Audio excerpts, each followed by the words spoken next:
Hello guys, आज का अपना टॉपिक है लंबर पंक्चर। इसके बारे में हम जानेंगे डिटेल से, क्या क्या इसके इंडिकेशन है, कॉन्ट्रा इंडिकेशन है, प्रिपरेशन, इसके बारे में जितनी जानकारी है वो सब आपको देंगे। Let's topic start. टॉपिक है अपना लंबर पंक्चर।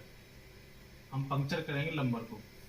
तो इससे पहले, नाम को जानने से पहले हम इसकी डेफिनेशन जानेंगे और ये जानेंगे कि लंबर है क्या चीज़ को हम पंक्चर कर रहे हैं। तो उससे पहले हम जानेंगे, इधर मैंने डायग्राम बनाया हुआ है स्पाइनल कॉर्ड का। तो स्पाइनल कॉर्ड, यहाँ पे ब्रेन होता है, ऐसे वर्टिब्रा होती हैं और उसके बीच में स्पाइनल कॉर्ड होता है जिसमें सीएसएफ भरा होता है। ठीक है, इसको 5 पार्ट में डिवाइड किया जाता है स्पाइनल कॉर्ड को। सर्वाइकल, थोरेसिक, लंबर, सैक्रल और कॉकेक्स। टोटल मिला के इनकी 33 होते हैं ये, जिसमें से सर्वाइकल होते हैं 7, थोरेसिक होते हैं 12, लंबर होते हैं 5, सैक्रल होते हैं 5 एंड कॉकेक्स होते हैं 4। तो टोटल मिला के 33 वर्टिब्रा होते हैं, जिसमें से आज हम इसके बारे में बात करने वाले हैं, लंबर पंक्चर के बारे में। ठीक है, तो लंबर हमारे कितने होते हैं? 5 होते हैं, 1 से लेके 5 तक। तो आपको पता चल गया कि लंबर है क्या, लंबर पंक्चर के बारे में पढ़ना चाहते हैं। ठीक है, सबसे पहले पढ़ेंगे हम definition lumbar puncture. A needle inserting in spinal cord या लंबर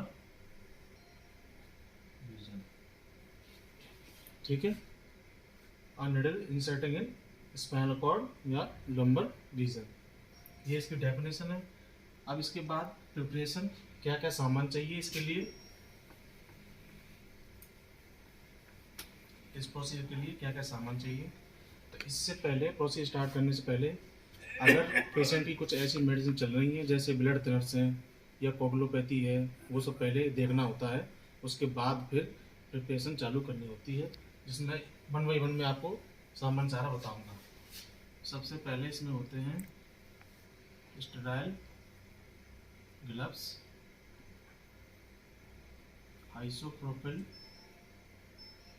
एल्कोहल 70%,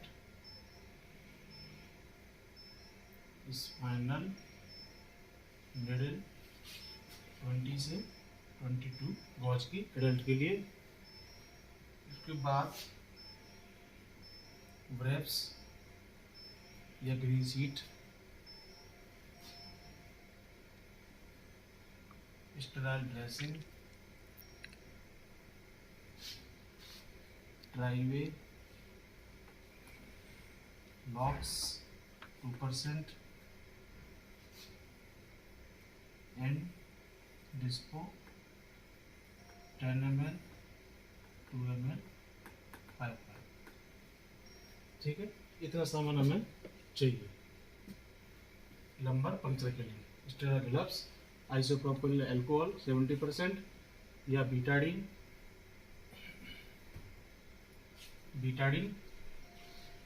और स्पाइनल निडल 22 गेज तक। इसके बाद स्टेराइल ड्रेसिंग, ट्राइवे, लॉक्स 2% और ये ब्रेप्स, इनकी ग्रीन सिटी में मिलती है काफ़ी जगह, और डिस्पो 10 ml और 2 ml। ये हमें सामान चाहिए लंबर पंक्चर के लिए। इसके बाद हम बात करेंगे पोजीशन की, किस पोजीशन से लंबर पंक्चर करते हैं। 2 पोजीशन होती हैं। Number 1 sitting position and number 2 line position, जिसको हम नी चेस्ट पोजीशन भी कहते हैं। चलो, इस प्रकार से नी चेस्ट की तरफ, चिन नीचे की तरफ टिल्ट होनी चाहिए, पूरा वर्टिब्रा एक्सपेंड हो जाएगा ऐसे करके। ये होती है लाइन पोजीशन। इसको लेफ्ट और राइट दोनों तरफ कर सकते हैं। पोजीशन अभी आपने देखी, लाइन पोजीशन। इसी प्रकार से सेटिंग पोजीशन होती है। पेशेंट को एक किसी स्टूल या बेंच को लेते हैं और उसको कार्डिक टेबल पे ऐसे करके उसको बिठाना होता है ताकि पूरा वर्टिब्रा जो है आपका एक्सपेंड हो जाए, पूरा वर्टिब्रा आपका करके दिखाओ। जाए, आराम से निडल जाए और CSF बाहर आ सके। ठीक है, तो sitting position and lying position. इसके बाद आता है अपना साइट असेसमेंट, किस साइड पर निडल इंसर्ट करनी है। तो साइट असेसमेंट करने के लिए मैंने यहाँ ये पेल्विस बोन और वर्टिब्रा बनाया हुआ है, ये आप देख सकते हैं। तो जहाँ पर जो पेल्विस बोन के ये दोनों सिरे हैं, दोनों जी साइड के दोनों ये सिरे हैं पेल्विस बोन के, इस पर एक हमको एक आइडियल लाइन माननी है, एक आइडियल लाइन माननी है जिसको इंटरक्रेस्टल लाइन बोलते हैं। यहाँ पर आपको L3 और L4 मिल जाएगा, वहाँ पर निडल इंसर्ट कर सकते हैं। ठीक है, इसमें ये भी है क्वेश्चन कि कहाँ पर मतलब निडल इंसर्ट करते हैं, ये भी कई बार आपको एग्जाम में पूछा जाता है। तो नंबर 3 से नंबर 4 या नंबर 4 से नंबर 5 के बीच में ही वो करना होता है। अभी हमने साइट असेसमेंट देखा, अब हम देखेंगे इंडिकेशन कि लंबर पंक्चर आखिर करना क्यों है। तो सबसे पहले एनी डायग्नोस्टिक या थेराप्यूटिक CSF डायग्नोस करने के लिए, कोई डिजीज डायग्नोस करने के लिए, मेनिंजाइटिस है और अदर ब्रेन डिजीज हैं या इन्फेक्शन है, तो डायग्नोस्टिक टैपिंग कर सकते हैं या फिर थेराप्यूटिक टैपिंग कर सकते हैं या फिर थेराप्यूटिक पंक्चर कर सकते हैं। जैसे स्पाइनल एनेस्थेसिया देते हैं तो उसमें भी स्पाइनल उसी प्रकार से उसी रीजन में लगाई जाती है और मेडिकेशन दी जाती है। तो दो चीज़ों के लिए यूज करा जाता है, diagnostic tapping and therapeutics tapping. ठीक है, इसके बाद इंडिकेशन हमने देखे, अब हम देखेंगे कॉन्ट्रा इंडिकेशन, यानी कब डायग्नोस्टिक टैप नहीं करना है। तो नंबर 1 इंक्रीज ICP यानी इंट्राक्रेनियल प्रेशर। अगर इंट्राक्रेनियल प्रेशर बढ़ा हुआ है तो डायग्नोस्टिक टैपिंग नहीं करेंगे। क्यों? क्योंकि अगर यहाँ पे CSF का जो है प्रेशर बढ़ा हुआ है और यहाँ से अगर हमने निडल इसमें इंसर्ट करी तो जो फ्लो है उसका वो रुकेगा नहीं। और सेकंड चांस हर्निएशन के भी चांस रहते हैं कि कई बारी पेशेंट को स्पाइनल में हर्निया भी बन जाती है। तो इंक्रीज ICP होगी तो नहीं करेंगे। सेकंड 65 अगर से ज़्यादा एज है तो भी स्पाइनल टैपिंग नहीं करना चाहिए पेशेंट का। तो ये 2 कॉन्ट्रा इंडिकेशन है, और भी हो सकते हैं ऐसे। इसके बाद कॉम्प्लिकेशन देखेंगे, क्या कॉम्प्लिकेशन हो सकते हैं। तो सबसे पहले कॉम्प्लिकेशन है न्यूजिया, वॉमिटिंग, हेडेक, ये हो सकता है पेशेंट को। इससे बचने के लिए आपने देखा होगा कि जब भी किसी पेशेंट को स्पाइनल एनेस्थीसिया दिया जाता है, स्पाइनल एनेस्थीसिया, तो उस पेशेंट को हमेशा सुपाइन पोजीशन में रखा जाता है। वो इसीलिए रखा जाता है ताकि CSF का लेवल है वो एक समान रहे पूरे स्पाइनल कॉर्ड में। ठीक है, उससे क्या होता है पेशेंट को हेडेक नहीं होता। इसीलिए हम लोग उसको बोलते हैं कि 6 घंटे 8 घंटे आपको सीधा लेटना, ताकि आपको आगे हेडेक की समस्या ना हो, न्यूजिया आपको ना हो।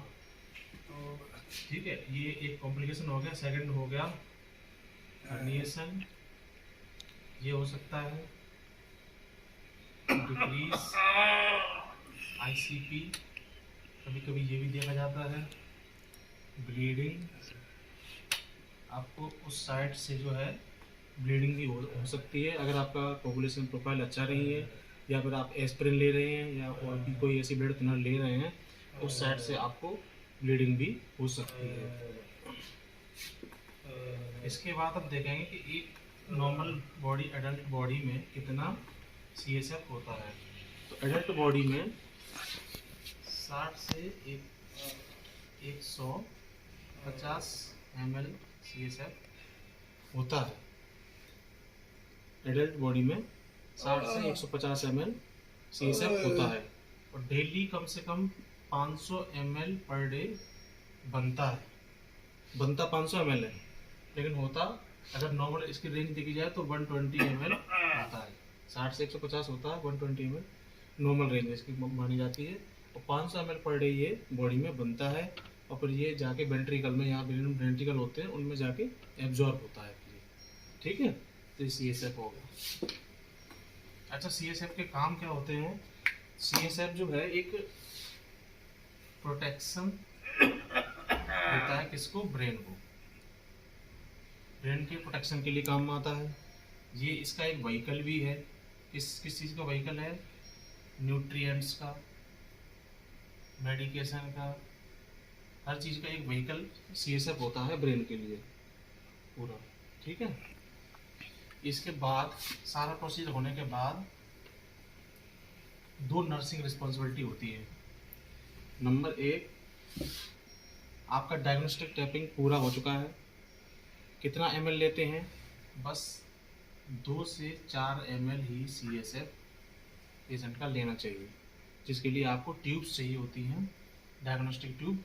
और 4 ट्यूब, 1 से 4 ट्यूब होती है। 4 ट्यूबों में 2 से 4 ml CSF से ज़्यादा नहीं होना चाहिए। एक बार में 2 से 4 ml CSF नहीं होना चाहिए।